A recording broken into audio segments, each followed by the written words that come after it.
Assalamualaikum warahmatullahi wabarakatuh. Halo siswa kelas 4.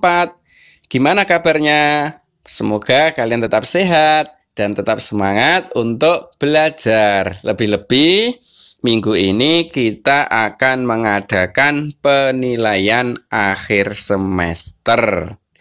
Nah, penilaian akhir semester untuk paket yang pertama. Jadi setelah ini nanti akan ada paket berikutnya. Nah, untuk paket yang pertama ini ada 40 soal pilihan ganda.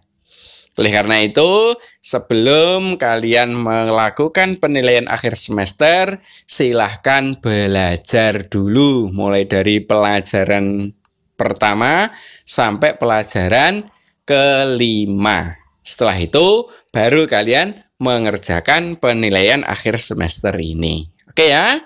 Sudah siap? Kalau sudah, sekarang saatnya kita akan mengadakan penilaian akhir semester. Kita mulai dari nomor 1. Nomor 1, arti dari surat Al-Falaq adalah titik-titik. Jadi surat Al-Falaq itu artinya apa? Pilihannya A, orang-orang kafir, B, waktu subuh, C, demi waktu, atau D, waktu maghrib. Silahkan dipilih A, B, C, atau D yang menurut kalian benar. Oke, sudah ya? Kalau sudah, kita lanjutkan soal yang nomor 2.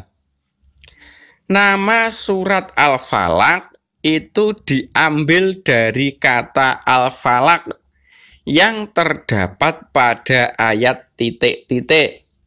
Jadi nama Al-Falaq itu diambil dari lafal Al-Falaq. Nah, lafal Al-Falaq itu terdapat dalam surat Al-Falaq ayat berapa?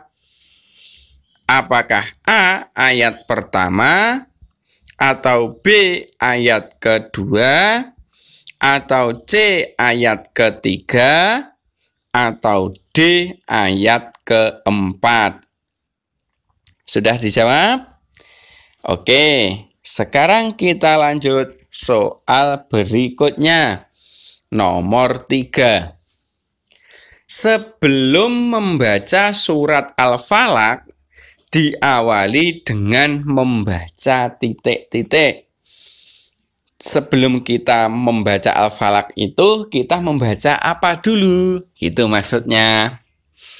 Pilihannya A, membaca basmalah, atau B, membaca hamdalah, atau C, membaca takbir, atau D, membaca tahlil. Silahkan dipilih A, B, C, atau D. Oke ya, kita lanjut soal berikutnya.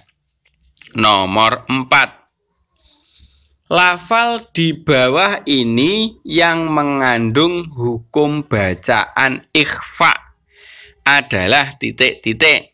Kalian masih ingat ya ikhfa? Nah, di bawah ini nanti yang mengandung hukum bacaan ikhfa yang mana? Apakah A, ghosiqin idza, apakah itu ikhfa? Atau B, fil uqad, apakah ini juga ikhfa?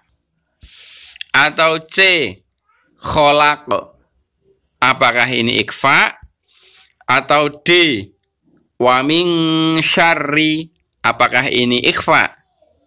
Ya, silahkan dipilih. Sudah ya? Kita lanjutkan. Soal berikutnya nomor 5. Arti dari birobbil falaq. Artinya apa?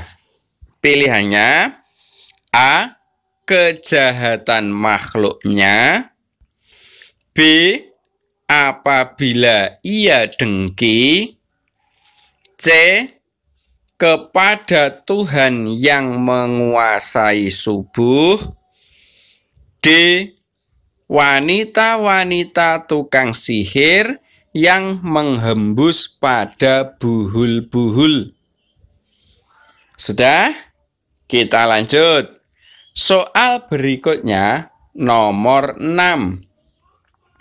Kejahatan yang harus diwaspadai oleh orang yang beriman menurut surat Al-Falaq kecuali.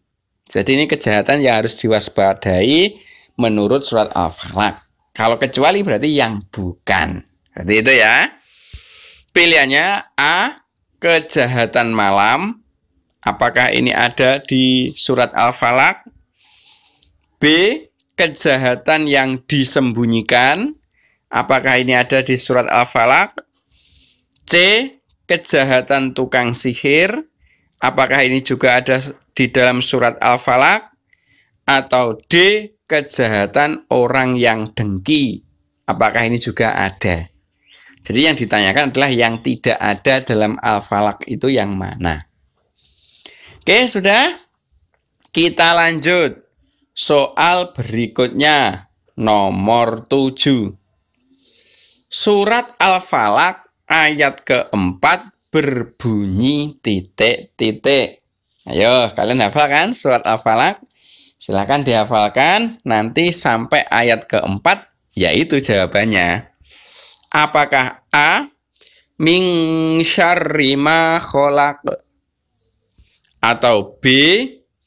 Wa min syarrin naffatsati fil 'uqad, atau C.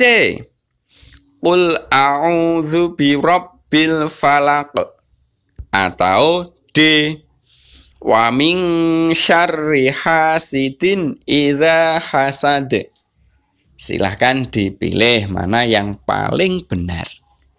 Oke, kita lanjut. Soal berikutnya nomor 8. Orang yang beriman kepada Allah disebut titik-titik. Mudah ya ini ya. Jadi orang yang beriman kepada Allah itu namanya apa?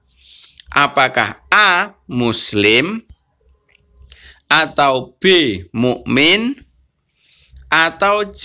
Muhsin, atau D. Mukhlis? Ayo silahkan dipilih. Sudah ya? Kita lanjut. Soal berikutnya nomor 9. Beriman kepada Allah termasuk rukun iman yang ketitik-titik. Mudah ini. Kalian harus hafal rukun iman. Lah, beriman kepada Allah itu masuk rukun iman yang nomor berapa? Pilihannya A. Nomor 1, B. Nomor 2, C. Nomor 3, D. Nomor 4. Sudah? Kita lanjut. Soal berikutnya nomor 10. Arti dari Asmaul Husna Al-Basiru adalah titik-titik. Jadi Al-Basiru itu artinya apa? Seperti itu. Pilihannya A. Maha adil, B. Maha melihat, C. Maha bijaksana, D. Maha agung. Silakan dipilih salah satu, A, B, C, atau D. Sudah dipilih? Oke. Kita lanjutkan. Soal berikutnya nomor 11. Beriman kepada Rasul Allah termasuk rukun iman yang ketitik-titik. Tadi beriman kepada Allah, sekarang beriman kepada Rasul Allah. Berarti kalian harus hafal rukun iman. Beriman kepada Rasul Allah itu termasuk rukun iman yang keberapa? Pilihannya A. Rukun iman yang kedua, B. Rukun iman yang ketiga. C. Rukun iman yang keempat. D. Rukun iman yang kelima. Sudah dijawab? Oke, kita lanjut. Soal nomor 12. Sifat yang pasti ada pada diri Rasul disebut sifat titik-titik. Jadi sifat yang pasti ada pada Rasul. Namanya apakah A. Sifat mustahil, atau B. Sifat mubah, atau C. Sifat wajib, atau D. Sifat jaiz. Yang pasti ada pada Rasul. Sudah dijawab? Kita lanjut. Soal berikutnya nomor 13. Sifat di bawah ini yang mempunyai arti menyembunyikan adalah titik-titik. Pilihannya A. Kadzib, B. Kianat, C. Kitman, D. Tabligh. Mana di antara 4 itu yang artinya menyembunyikan? Sudah ya? Oke, kita lanjut. Soal nomor 14. Di bawah ini yang termasuk Rasul ulul azmi kecuali. Ingat, ada kecuali, berarti yang bukan termasuk Rasul ulul azmi. Siapakah itu? A. Nabi Musa, B. Nabi Ismail, C. Nabi Isa, D. Nabi Nuh. Silakan pilih salah satu yang kalian anggap paling benar. Oke, sudah? Kita lanjut. Soal berikutnya nomor 15. Orang yang tidak jujur termasuk golongan orang yang titik-titik. Jadi orang yang tidak jujur itu termasuk golongannya siapa? Apakah A. termasuk golongan orang kafir, B. termasuk golongan orang munafik, C. termasuk golongan orang musyrik, D. termasuk golongan orang fasik? Silakan pilih A, B, C, atau D. Oke, sudah ya? Kita lanjut. Soal nomor 16. Ahmad menemukan uang di halaman sekolah. Kemudian ia menyerahkan uang tersebut kepada gurunya untuk diumumkan ke siswa yang lain. Perilaku Ahmad termasuk sifat titik-titik.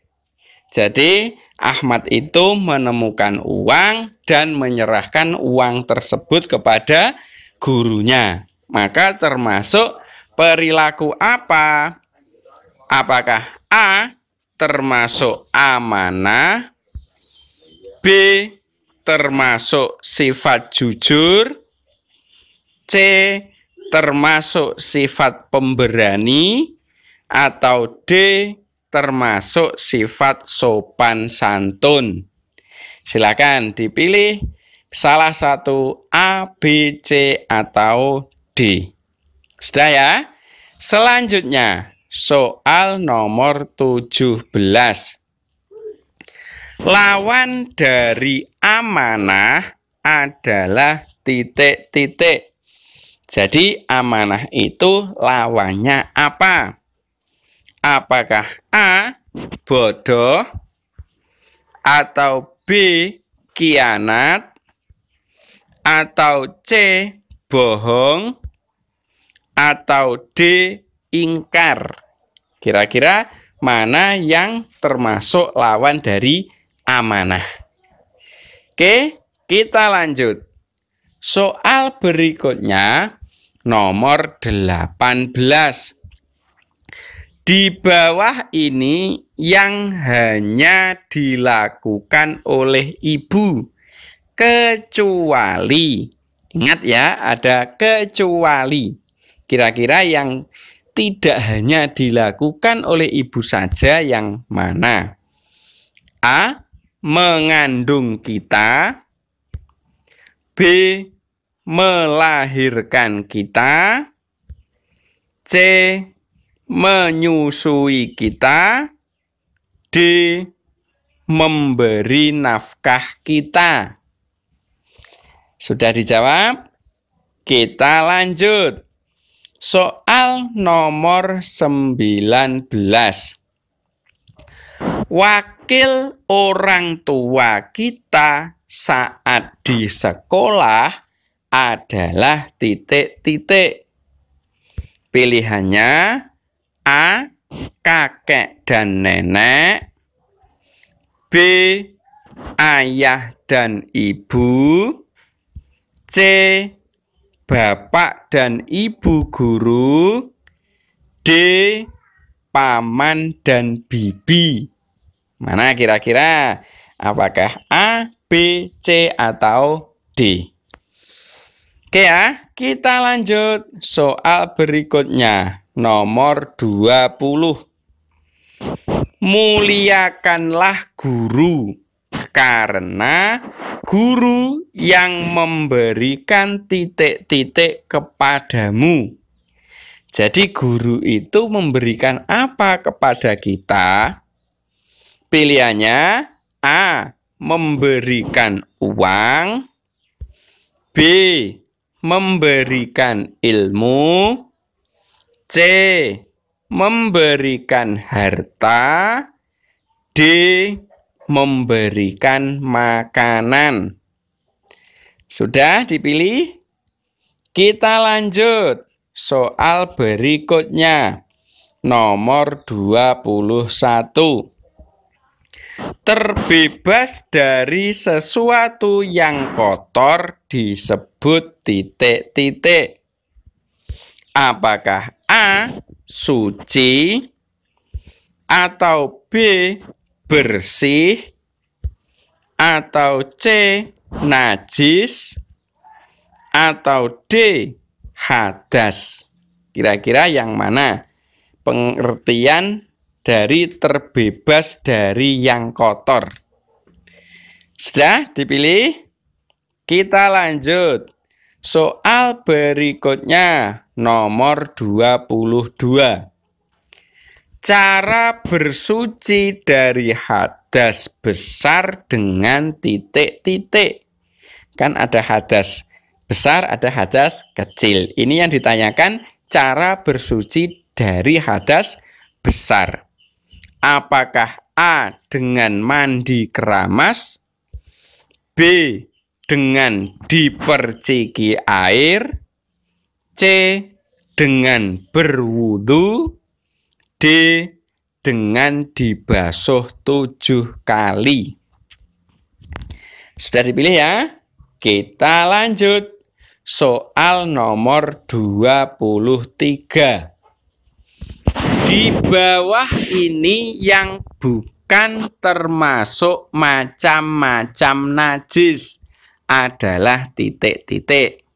Ingat, yang bukan najis. Apakah A. Najis ringan, B. Najis sedang, C. Najis besar, D. Najis berat? Yang bukan macam-macam najis. Sudah jawab?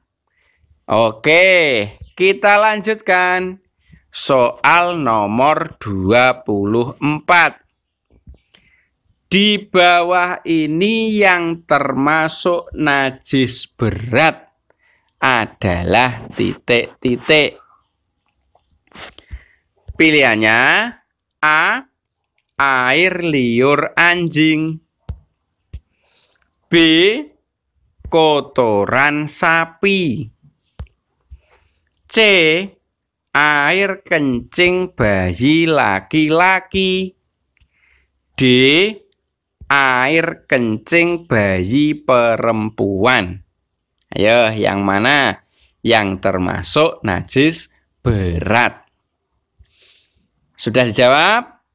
Kita lanjutkan.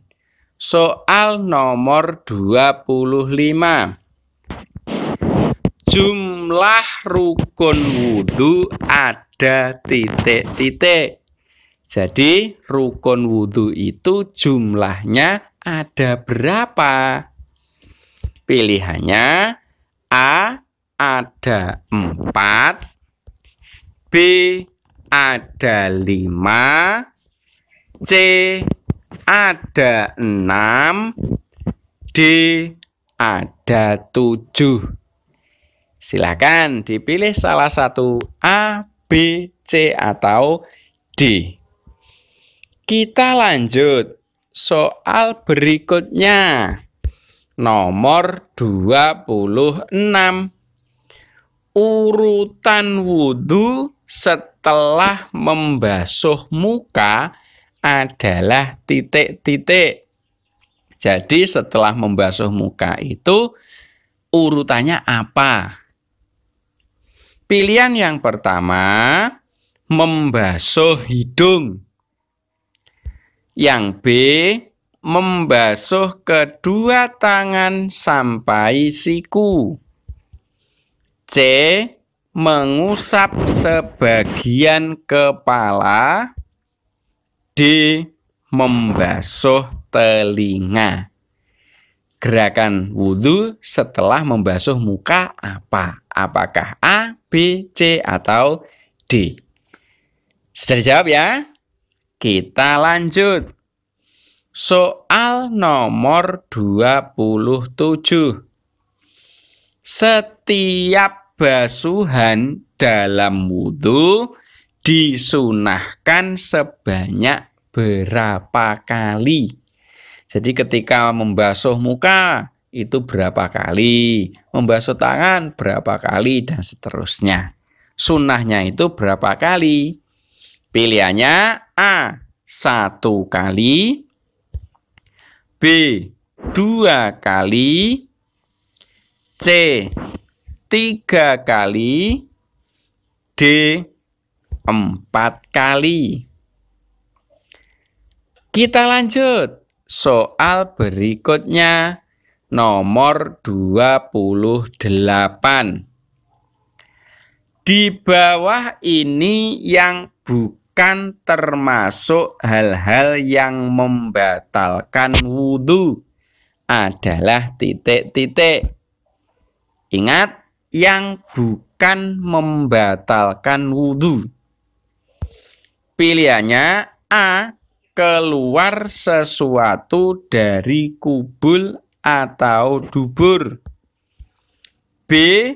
Hilang akal karena gila, C. Menyentuh lawan jenis dengan penghalang, D. Menyentuh kemaluan dengan telapak tangan. Silakan dijawab. Sudah dijawab? Kita lanjut. Soal nomor 29. Berikut ini yang termasuk rukun tayamum adalah mengusap titik-titik. Jadi rukun tayamum itu kan ada mengusapnya. Lihat di bawah ini yang diusap pada saat tayamum itu yang mana? A. Kepala, B. Kedua tangan, C. Kedua telinga, D. Kedua kaki. Yang diusap yang mana kira-kira? Sudah? Kita lanjut soal berikutnya, nomor 30. Anggota tubuh yang diusap saat tayamum adalah titik-titik. A. Wajah dan telinga. B. Wajah dan tangan. C. Tangan dan kaki. D. Wajah dan kaki. Yang mana? Sudah dijawab? Oke, sekarang kita lanjut soal nomor 31. Sekarang ganti Nabi Ayub ya. Nabi Ayub saat diangkat menjadi rasul dalam keadaan titik-titik. Pilihannya A. Keadaan sangat miskin, kekurangan harta benda. Atau B. Keadaan kaya raya, harta bendanya banyak. Atau C. Tampan, disukai banyak orang. Atau D. Ahli dalam siasat perang. Yang mana kira-kira pilihannya? Sudah ya? Selanjutnya soal nomor 32. Musibah yang diterima Nabi Ayub dianggap sebagai titik-titik. Jadi Nabi Ayub itu menganggap musibah yang diterimanya itu sebagai apa? Apakah A. sebagai bencana, B. sebagai siksaan, C. sebagai ujian, D. sebagai azab? Sudah ya?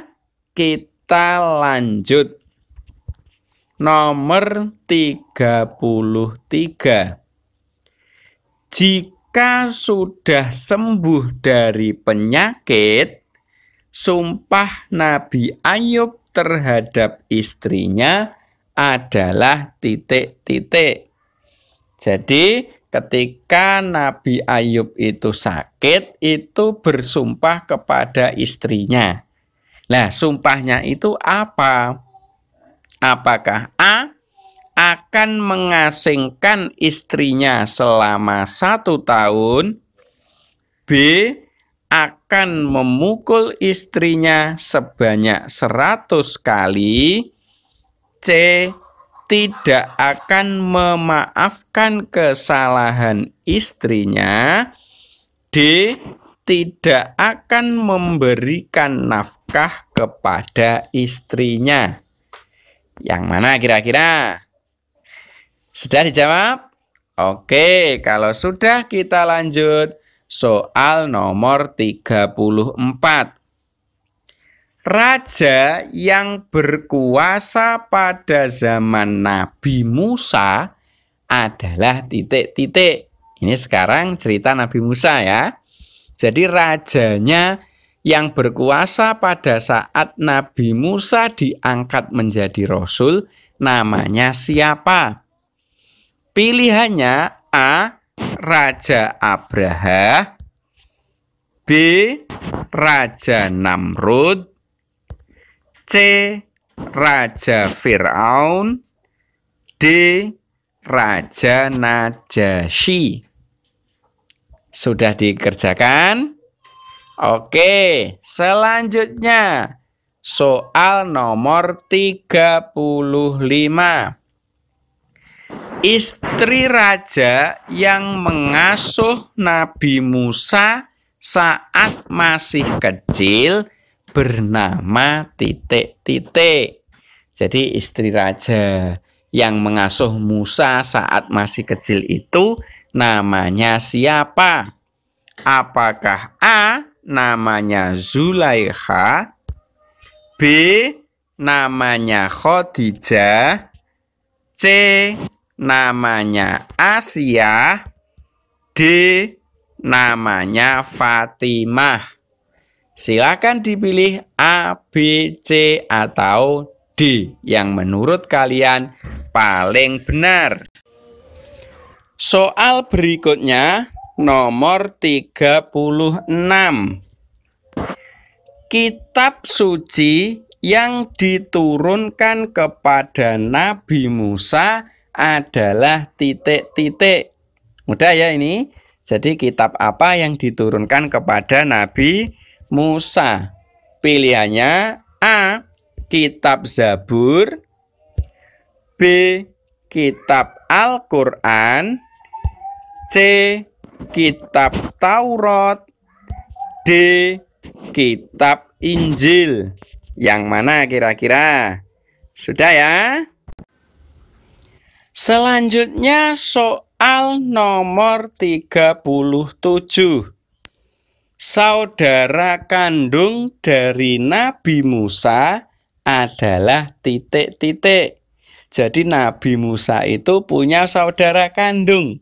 Namanya siapa? A. Nabi Syuaib, B. Nabi Zulkifli, C. Nabi Harun, D. Nabi Ayub. Silakan dipilih A, B, C, atau D. Sudah? Kita lanjut soal nomor 38. Nabi Harun adalah pribadi yang amanah, sehingga beliau tidak mungkin titik-titik. Pilihannya A. Tidak mungkin dusta, B. Tidak mungkin bodoh, C. Tidak mungkin khianat, D. Tidak mungkin cerdas. Sudah dijawab? Kita lanjut.